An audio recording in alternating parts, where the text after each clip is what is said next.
అపోస్తుల బోధయే అమృతవాహిని వారి పరిశుద్ధ సహవాసమే పరమ జీవన దిద్దము.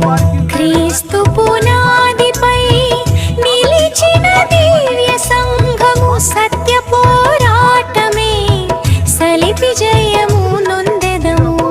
పాపము బాపుకోన మారు మనసు పొంది పరిశుద్ధ యేసునామమున బాప్తిస్మము నొందుదము. మునకతో క్రీస్తులో పునరుత్థానమై నిత్య పరలోక రాజ్యమున వారసులమౌదుము.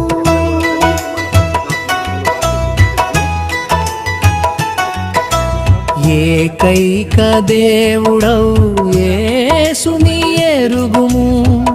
త్రిత్వవాదమనునది మనుజుల మాయా కల్పితము. తండ్రియు కుమారుడు దివ్య పరిశుద్ధాత్మ ప్రభు యేసు క్రీస్తే యనుటయే సత్యమర్మము.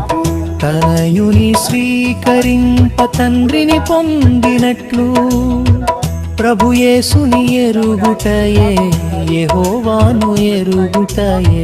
ఆద్యంతరహితుడు అక్షయ పురుషుడు సకల లోకాధారము యేసునామముక్కటే. పరిశుద్ధ గ్రంథమున త్రిత్వముగానము అది అన్య సిద్ధాంతముల ఆచార ఫలమే.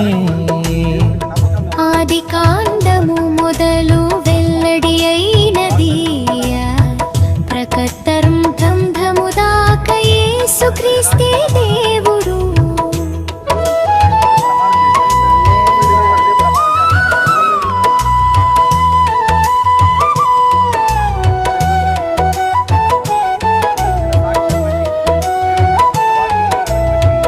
మరణ శాసనము రాసిన వాడే మరణించే తన రక్తముతో క్రొత్త నిబంధనను స్థిరపరిచే.